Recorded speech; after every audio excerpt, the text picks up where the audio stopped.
Hello, this is Father Bill Watson, and this is a question for our YouTube channel, Ask Father Bill.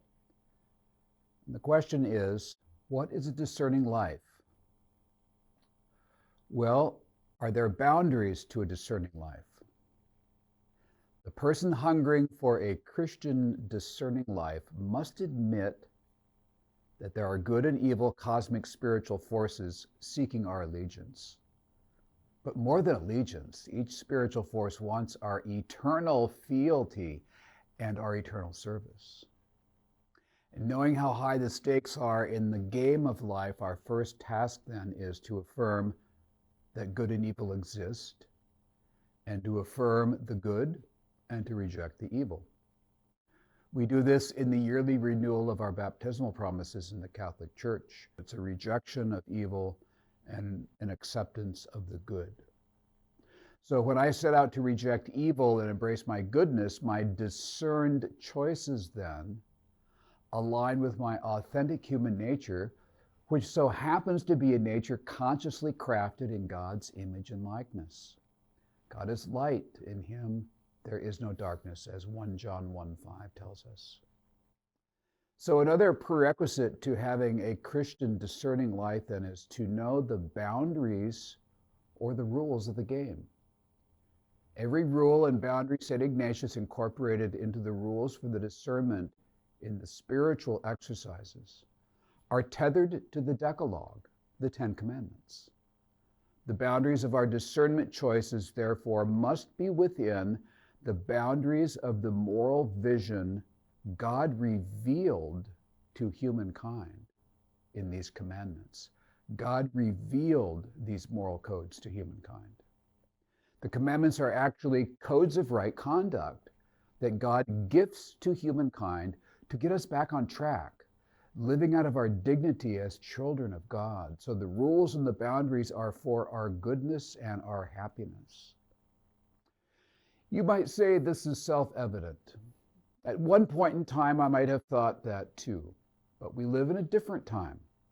The guideposts denoting the way to the good life, the life of virtue, the vision of what constitutes right relationships that the Decalogue enshrines, have either been torn down or turned to their opposites.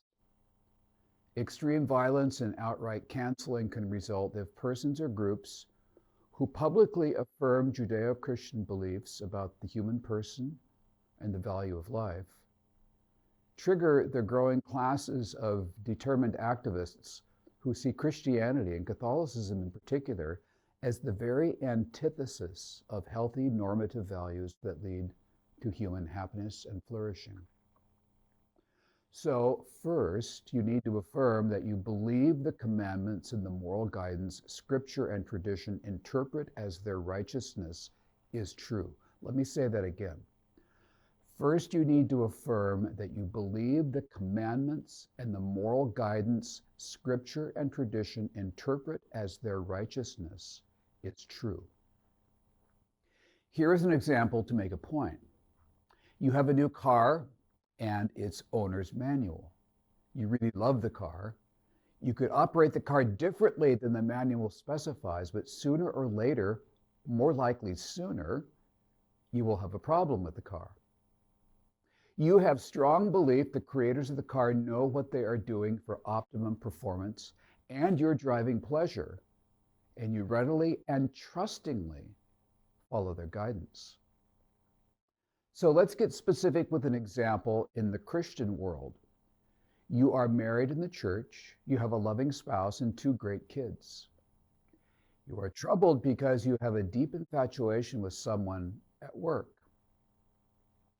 Well, you determine that because you are married and in a committed relationship that you don't have the choice to end the marriage and engage in this other relationship.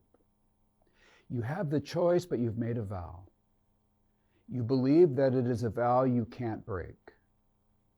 And so you discern that even though you feel you have fallen in love with another person, you must stay faithful to your marriage and your children.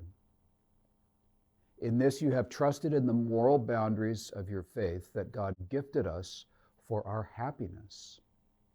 Will God bless your discernment? Yes, and likely with consolations confirming your marriage. Will it be a challenge to let go of the infatuation with the person at work? Undoubtedly. But you will also likely wonder why you became enamored with this person at work in the first place. And even in your remaining faithful to your marriage, you would do well to ask for the grace to understand what transpired to turn your affections so powerfully to someone other than your spouse. By this further reflection, you will gain a deeper understanding of your human and spiritual identity. But you will also gain a deeper insight into how God and the enemy of our human nature act in your particular life. And doing this further reflection moves you from having discerned a choice to living a discerning life. And I hope that helps.